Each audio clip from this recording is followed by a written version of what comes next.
Hi guys, this is Rob from Access. I'm joined today by John and Clive from Creative Assembly, and I've just had my first hands-on with Alien Isolation. And I guess the clue is kind of in the name. This is not your typical run-and-gun shooter where aliens are jumping at you from all corners. Can you just give us what's the brief for Alien Isolation? Pretty much it's an alien rather than it's the alien. It's just singular, and the entire focus of the game is a one-on-one experience with you surviving moment to moment in these kind of really scary adrenaline-fueled moments where you're massively underpowered, unprepared, you don't have a massive military arsenal, and you're in this incredibly extraordinary situation on board a space station against the universe's most lethal hunter.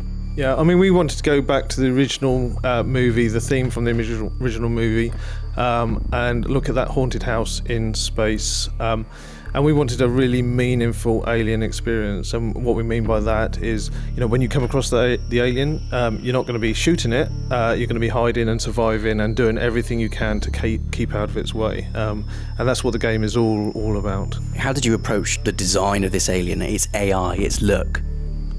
Well, it was very much from the point of view of creating something that was driven by instinct. You as the player are driven by instinct. He's unscripted. He could do anything anytime. He's really unpredictable to you as the player. And every moment-to-moment choice you make, whether to move, whether to hide, trying to find out where he is, and avoid his attention, that sort of truly dynamic nature of that interaction is what drives the central game experience. And that sort of brings him to life, because rather than a sort of series of roller coaster, jump scare surprises, you are in interactions with him that can have long periods of quiet tension and drama, and then suddenly he appears and the tension ratchets up and you need to make a decision quickly about where to go and what to do. And he's also, we've put a lot of effort into the technology and the animation, the character design, everything to deliver him on screen in a very momentous way. So he's the largest alien that's been in an Alien game. He's sort of a 3 meters, 9.5 feet tall. He's a really big character in this kind of claustrophobic and tight environment. So often as not, the player is surviving on instinct in that exact split second as to what to do or what not to do. And it was a massive challenge. It didn't, we didn't make our lives easy by, taking the route we did. Most previous Alien games have been about mowing aliens down en masse, and we've gone for this meaningful alien, and it was, a massive challenge for us to take on.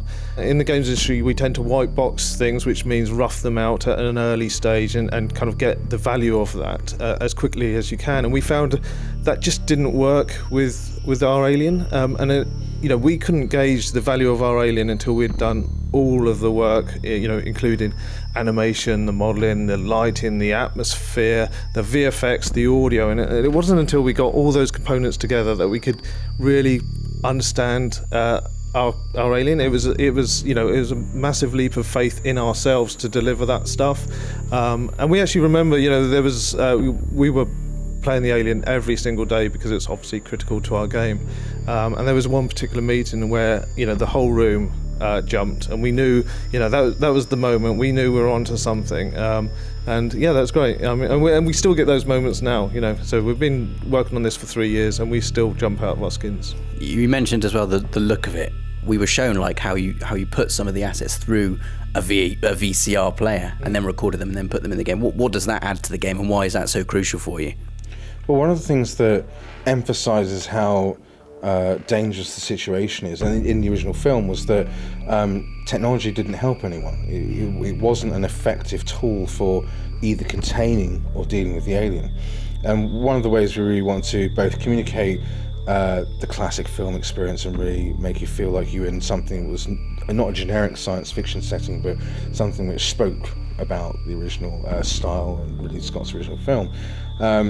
But also it's very important to use that kind of clunky big lever VHS player, Betamax player kind of thing, was that it sort of helped the player understand that there wasn't really sufficient technological firepower, for want of a better word, to overcome the alien through purely just flipping switches.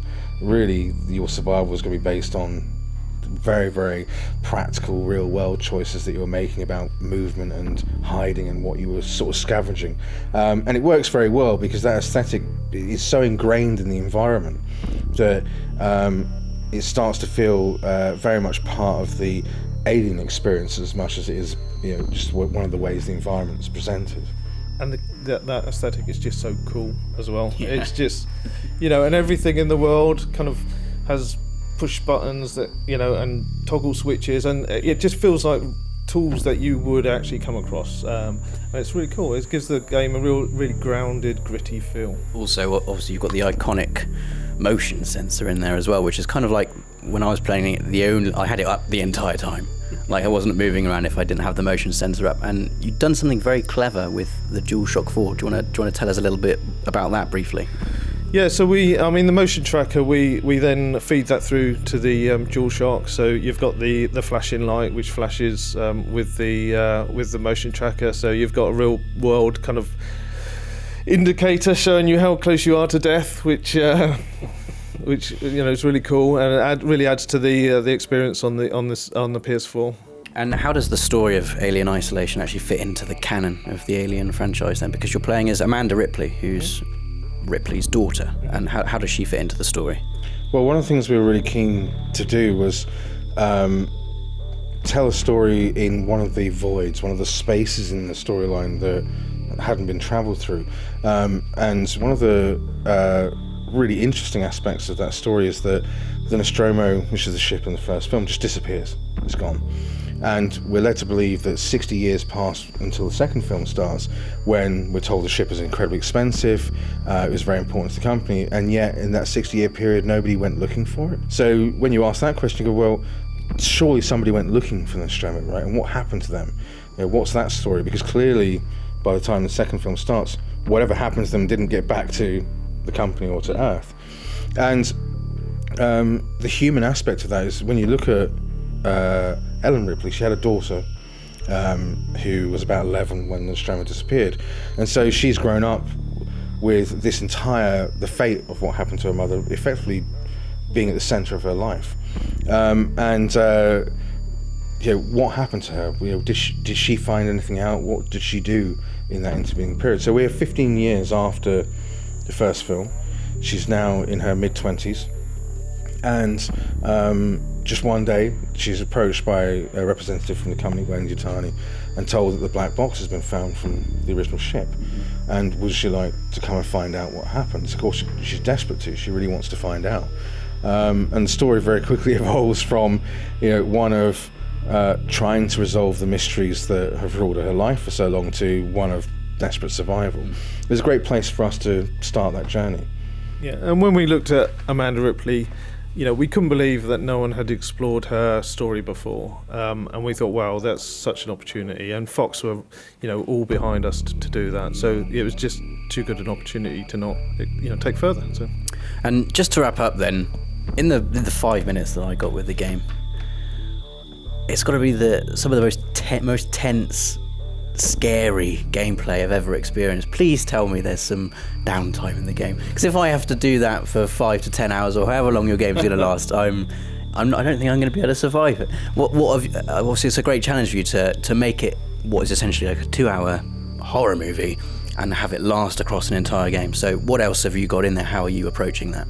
Well, the important thing about the alien is that he's relatively omnipresent in the world, but he doesn't have to be physically there all the time. It's the threat of him that's the most dangerous. And one of the things that we want the player to understand is that their actions, the actions of other people they may find on the station, have a lot to do with whether he's attracted to their location, appears, or has to be dealt with, or whether you successfully sort of avoid his attention. So there's a real flow of the tension, and that a lot of how risky or how intense that tension gets is based on what you choose to do in any one situation you're in. It's also worth saying that the space station you arrive at is populated. It's in a state of understandable anarchy and chaos. They have this incredible killer on board, and when we sort of approach things from a very grounded situation, like ordinary people in these kind of extraordinary situations, not everybody, you can't necessarily rely on everybody to be helpful or good or somebody that you can deal with.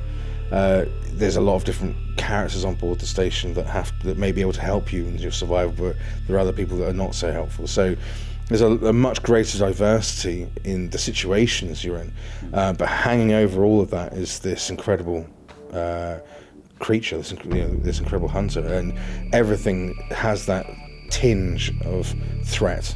But yeah, we've done a lot of work to craft a flow which the player feels responsible for.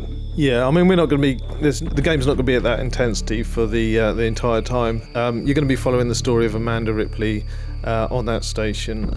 As Clive says, that station's in Anarchy. It's a big station. You're going to be going to lots of locations across it. You're going to have a pretty exciting time playing through the game. Well, John, Clive, thank you very much for talking to us today. That is Alien Isolation. Absolutely terrifying. It's looking fantastic. Make sure you subscribe to Access, as we'll have more news on the game as soon as it happens.